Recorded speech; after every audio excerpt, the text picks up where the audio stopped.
বাংলাদেশ জাতীয়তাবাদী দল বিএনপি এদেশের মধ্যে তিনবার রাষ্ট্র পরিচালনা করিয়ে অনারা যারা এটা ইস্যন মা বোনকল মাসি ফিসি দিদি সহ মুরব্বীকল যারা ইস্যন অনারাই ভোট দিয়ে দানের শেষ প্রতীকের মধ্যে খালেদা জিয়ারে প্রধানমন্ত্রী করিলেন। খালেদা জিয়া প্রধানমন্ত্রী থাকাকালীন সময়ে এই এলাকার যত উন্নয়ন হইয়ে এই এলাকাত আমিরাবাদ লোয়াগাড়া সাতকানিয়া এবং চট্টগ্রাম সহ সমগ্র বাংলাদেশের যত রকম উন্নয়ন হইয়ে ইম বেগিন খালেদা জিয়ার আমলের মধ্যে হইয়ে ঠিক না বেটে কবাজি কল। আচ্ছা, তো খালেদা জিয়া বিগত 17 বছর জীবন দর্শন মধ্যে খালেদা জিয়া এদেশের মানুষের সেবা করি বিল্লাই, এদেশের মানুষের অধিকার আদায় প্রতিষ্ঠা করি বিল্লাই,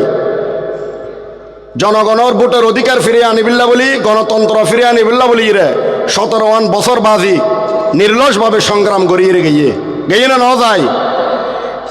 খালেদা জিয়া বহুতবার খালেদা জিয়া রে এদেশের তুন যাবি বিল্লাই, দেশের মানুষের তুন দূরে আবিল্লা বলি রে ভোট দিলে ষড়যন্ত্র করগিল বিভিন্ন কুচক্করি মহল অকলে। তার ফুয়া তার বড় ছেলে বিএনপির বর্তমান চেয়ারম্যান তারেক রহমানের নির্যাতন করিয়ে রে বাংলাদেশের তুন কি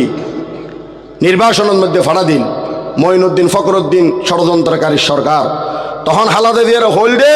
তুই তোর ফর লইয়ে দেশ সারি যোগই খালেদা জিয়া হদ দে আর ফর হন অপরাধ ন করে তোমারা দেশিয়ান বিক্রি করে দিবিল্লা বলি ষড়যন্ত্র করর তোমার ষড়যন্ত্রের মধ্যে ফান উদ্যম আর ফুয়া তারেক জিয়ারে তোমার অন্যভাবে নির্যাতন করলে নির্বাচনত ফাড়াই দিল আয় কিন্তু এদেশের মানুষের সারিয়ে যেতাম নয়। আর ফুয়া তারেক রহমান একজনের নির্বাচনত ফাটালে কি হবো বাংলাদেশের প্রত্যেকটা ঘর জুম ফুয়াচুম বেগুনার তারেক জিউম বেগুনার সন্তান 6 নং ওয়ার্ডের কৃতি সন্তান, যিনি অত্র এলাকার কৃতি সন্তান শিল্পপতি ব্যবসায়ী খালেদা জিয়ার দোয়া আল্লাহ মাধ্যমে নাজমুল ভাইয়ের মাধ্যমে পাল্টে যাবে। সম্মানিত উপস্থিতি, আমি আর বেশি কথা